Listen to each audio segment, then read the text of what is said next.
Hello, fellow Christians, fellow Biafrans, and all indigenous people in Nigeria. I'm coming to you from Christian persecution in Nigeria. I remain Father Kachukwu Okafo. We bring to you this message of truth and redemption, this gospel of light. The being of our existence is Nigeria. It must be brought down. And this is the fact. This is the fact. It must be disintegrated if we are to be free, and we must be free. So I agree totally with everyone interested in bringing Nigeria apart. I agree totally, because it doesn't make sense that people who people refer as miscreants against Christianity, they want to bring Judaism into Nigeria. And what about that? If you don't want them to, then be active. Look truth in the eye and be a real human person with intelligence. Nigeria is the problem, right? What do we do to Nigeria? We take it away. It is a curse. This is a forced unity. Everybody knows it. There is no point talking about it as stretching facts unnecessarily. This is not why we are here. In fact, I'm here because there is something urgent that we must address. Very important that we address this.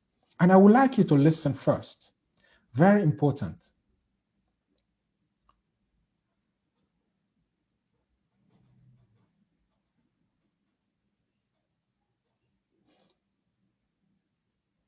Listen to this.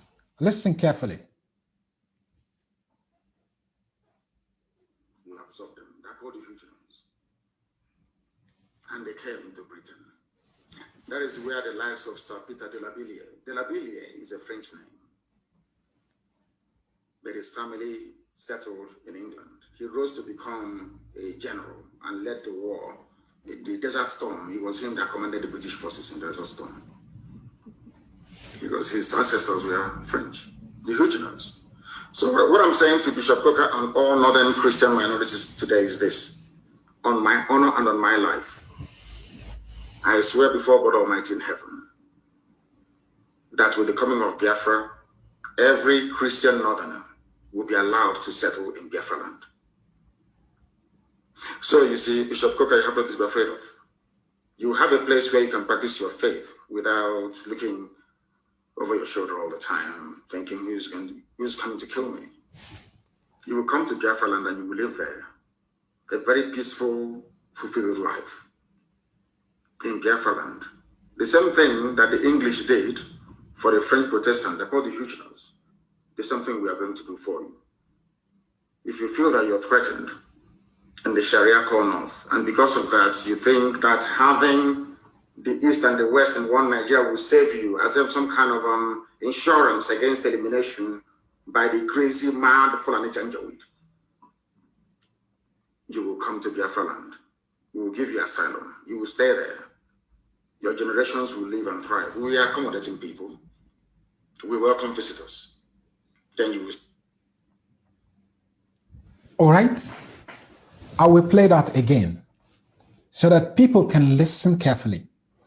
I mean, this man, the leader of IPOB, our leader, and may God protect him wherever he is. May God bless him. Mazi Nnamdi Kanu has authored. Now, because this is very important, we need to underline this and make it very clear, clarify this as clear as possible, as much as possible. Now, it has always been, it is not a suspicion, it is a fact. Most of our Christian brothers and sisters in the north, especially in the core north, those who live with a crazy, bloodletting, vampirous, Fulani herdsmen and terrorists, Boko Haram, Ansaru, and the new ones they are calling bandits, Iswa, all of them. It is, Christianity is almost gone in the Northeast. We know this. And why?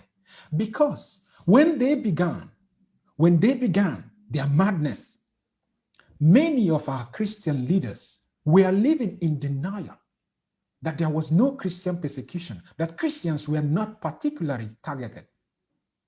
And what happened? It spread. They got emboldened.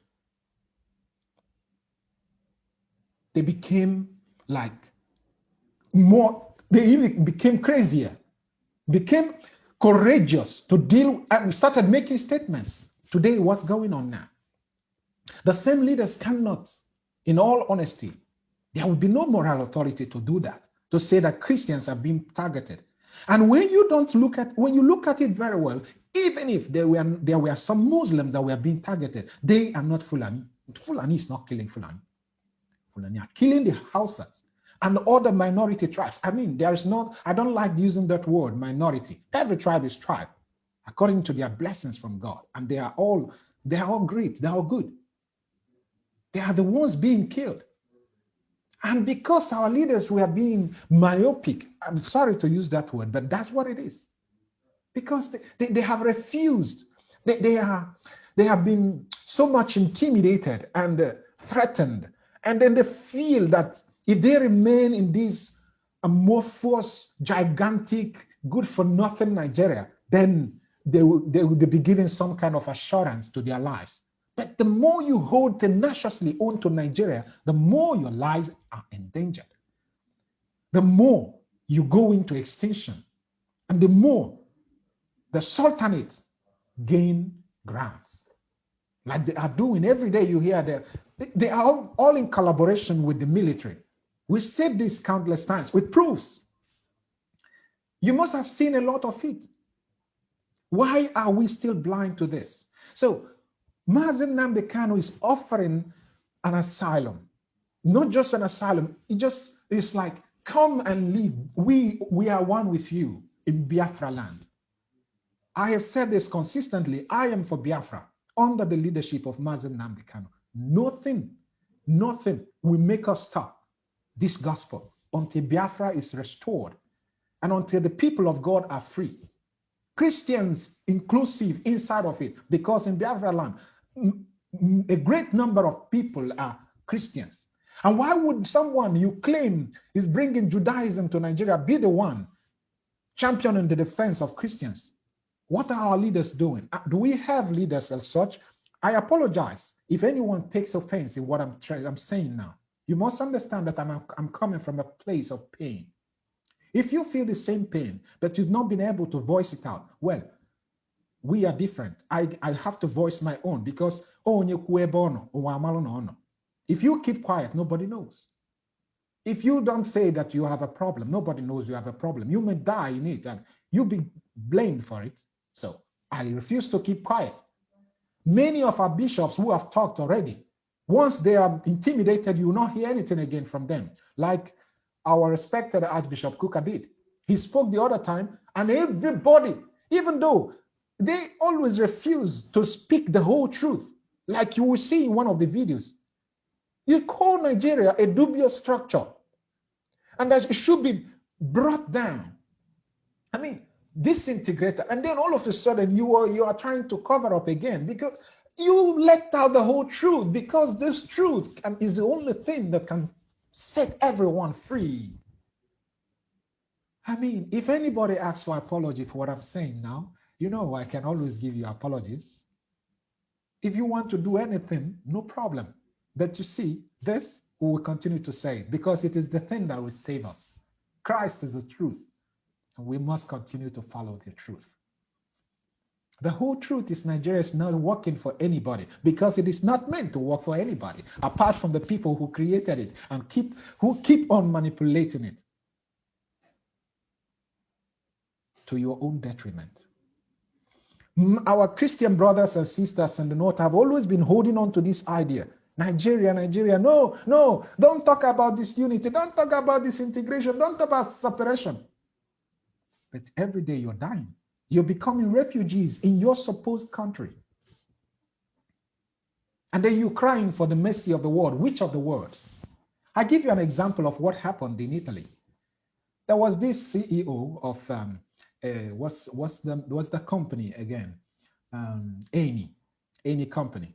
He had a corruption case in Nigeria. In Nigeria, of course, it's about oil and money and ever. That's all it is about for these guys. For the Western world, their interest in Nigeria is always only people who have great conscience. But many times they don't have the clout. They don't have the power to effect changes. They can only defend you, add their voice. And that's what we are doing. So that we change the narrative, like Simon Ekpa will always say. Because so many falsehoods have been peddled over you, on your heads, and you don't even know it. You are suffering, and yet people are calling you the criminal. You don't even know it. Now, the Pope visited Iraq, a few days ago. He came back yesterday. Why is it that he doesn't know so much about Nigeria? Who is supposed to tell him? Does he have all the facts? If he has, why has he not acted? Has he all the facts really? Does he really know what's going on in Nigeria? Is this not why whenever anybody talks about Christian persecution in Nigeria, the Sultan immediately flares up? You mean the Sultan? Because his sultanate is being threatened. When you say that, the world it would call attention to Nigeria. And then people will begin to ask questions. Yesterday was International Women's Day. 53 women were abducted from Biafra land. Obibo. There are many more. I'm just giving an example. 53 taken to an unknown destination. Eventually found out by IPOB. 53, and they were raped severally. They were made to wear the same underwear for months. International Women's Day. I didn't hear one woman talk about it in Nigeria. Apart from the people who were involved, of course, and their relations. And he's talking about International Women's Day.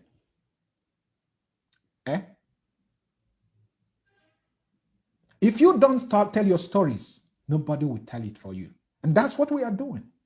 And now, to put to rest to that fear, the leader, the able leader of IPOB has offered you a home in Biafra.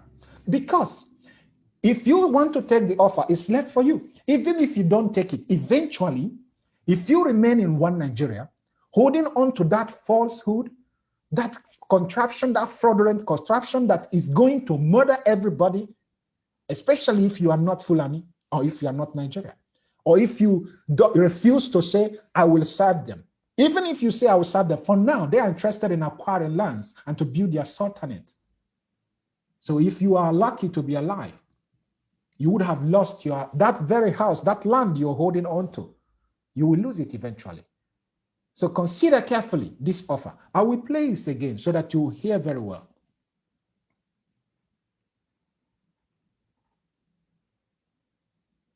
A Catholic. People don't know that Roman Catholic fought the Anglican Church in those days. People don't know this, but that's life. Do you know what happened? Britain, being a Protestant nation, offered amnesty or struck a deal with France to say, give me all your Protestants. We'll absorb them. They're called the Huguenots. And they came into Britain.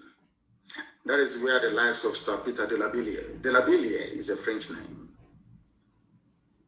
But his family settled in England. He rose to become a general and led the war. In the Desert Storm, he was him that commanded the British forces in the Desert Storm. Because his ancestors were French.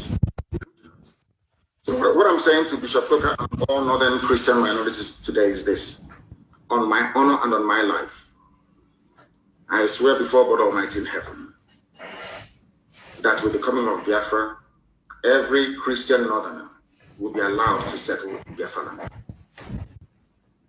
So you see, Bishop Coker, you have nothing to be afraid of. You have a place where you can practice your faith without looking over your shoulder all the time, thinking who's coming to kill me. You will come to Biafra land and you will live there. a very peaceful, fulfilled life in Biafran. The same thing that the English did for the French Protestants, they're called the Huguenots, is something we are going to do for you. If you feel that you're threatened in the Sharia core north, and because of that, you think that having the East and the West in one Nigeria will save you as if some kind of insurance against elimination by the crazy, mad Fulani Janjaweed, you will come to Biafra land. We will give you asylum. You will stay there. Your generations will live and thrive. We are accommodating people. We welcome visitors. Then you will see what Biafra is like in real life, not the miserable existence you have in Sokoto. You want to stay in a country where people are threatening your life because you spoke. You said your mind and they're threatening you. What I'm offering you is what happened in England, or the same England telling you talk about one Nigeria. There was a time that the lives of French Protestants were under threat in France. England said, give them to us, we'll take them. They were all sent to England. They are called the Huguenots. We offer you the same asylum today to Bishop Coker and to all endangered northern Christians. You can all come to Biafra. We will accommodate you gladly. Gladly. I'm saying this live on air, so if I renege on this, you know, they say. So, my dear friends, it's important to reflect on this, and I would humbly advise all our Christian leaders, humbly advise and or suggest that you listen to Mazi Nnamdi Kanu and listen to Mazi Simon Ekpa. There are information you may not have, you will get from them. Why do I say this? Because there are several interviews I have seen some of our priests, some of our pastors, and some of our bishops do. They grant interviews and they have made statements that could be scandalous. They're actually scandalous. There is no way you cannot know certain things in Nigeria. There are some statements they make that don't offer hope. In fact, they take away any left remnant of hope in the people or from the people. And they make you seem working against the people. If I were you, I would listen to Mazi Nnamdi Kanu and Mazi Simon Ekpa, at least these two especially. There are so many who speak very sensibly, who give informations that are very, very important, so that when you speak, when you take decisions, you will know what you are up to. You will have the facts. You don't speak blindly. Because in Nigeria, you are almost nothing. Why am I saying this? I'm saying this as an appeal to all our Christian leaders. I will eventually make another video to tell you why I said what I said. It is an appeal to key into the movement of bringing Nigeria to an end. If you are truly concerned about ending the suffering of people, of ending people coming to you to pray for them so that they will get visa to America, who does that? Coming to you so that they will get visa to run away from their country, of people becoming refugees in their country. If you are truly, I do not want even to accuse you in any manner for the moment, because I see selective justice, selective defense when it comes to when people are suffering. Do you know the number of people? Look at those women who were abducted by the military. 30 pastors inclusive, there are 30 pastors abducted. Why would they be abducted? What did they do? I didn't hear you talk about them. Look at even Khan. Should I call Khan a toothless bulldog? Is it even a bulldog? So I am only offering this as an advice. Listen to Mazi Nnamdi Kanu. Even if you don't like him, listen. Even if you hate Mazi Simon, listen. They are very important. Since ESN came and was set in oppression, have you heard that another woman was raped in Biafra land? I don't know. You are in Nigeria. You should know better. My dear friends, fellow Christians, with all the love in my heart, let us continue to pray together. Already, I have changed my prayer intentions, my prayer points. I don't pray for Nigeria in distress anymore. I don't pray for Nigeria's future anymore because Nigeria has no future. It is not meant to have one, actually. How old are you? Nigeria stole your future. And it's about to steal the future of your children. If you hold on to Nigeria the way you are doing, blindly, listen to reason. If you hold on to it that way, you might die in it and die miserably. May God forbid that. And may God bless you as you grow in wisdom and reject Nigeria. God bless you and have a wonderful day. Bye-bye.